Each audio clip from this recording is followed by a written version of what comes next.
என்ன அது கொஞ்சம் விளக்குறீங்களா? அதாவது கப்பலுக்கு முதன்மையான பர்சன் சொல்ற ஆள் தான் கேப்டன். அவங்க வந்து எல்லாத்துக்கும் அவங்க தான் ரெஸ்பான்சிபிளான ஒரு ஆளா இருக்காங்க. இப்போ அந்த கப்பல் வந்து அதோடைய வாழ்நாளில் நிறைய ஆயிரக்கணக்கில் போர்ட்ஸ்க்கு போகிற மாதிரி இருக்கும். ஒவ்வொரு துறைமுகத்துக்கும் அவங்க போகும்போது கப்பல் வந்து ஒரு தண்ணியில் மிதக்கிறதுக்காக செய்கிற ஒரு விஷயம் இல்லையா? அது வந்து லேண்டு கிட்ட போகிற போது நிறைய அதுக்கான டீட்டெயில்ஸ் தேவைப்படும்.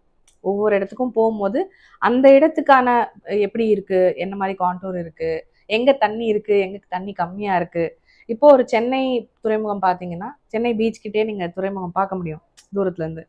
அங்க வந்து எந்த இடத்துல எந்த சைட்ல போனா தரை தட்டிடும், எங்க வந்து தண்ணி நிறைய இருக்கு, அப்புறம் சென்னைக்கான ஒரு வானிலை சம்பந்தப்பட்ட விஷயங்கள் என்னென்னலாம் தேவைப்படும், கப்பல்ல வந்து கட்டணும், திருப்பணும், அப்புறம் அதுல இருக்கிற சரக்கை இறக்கி ஏற்றணும், இதெல்லாம் பண்றதுக்கான தோதான ஒரு என்வாயன்மெண்ட் அமைச்சு கொடுத்துருக்காங்க துறைமுகத்துல.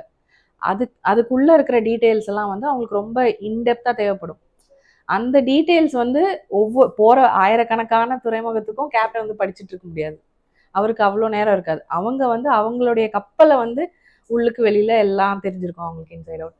அதே வந்து ஒரு துறைமுகம் போகும்போது அந்த துறைமுகத்தோட ஒரு பைலட் வந்து அவங்களுக்கு அட்வைசரி பொசிஷன் எடுத்துக்கிறாங்க. ஸோ கப்பல் வந்து அந்த துறைமுகத்தோட எல்லைக்குள்ள வரும்போது ஒரு பைலட் வந்து ஏறிக்குவாங்க கப்பல்ல.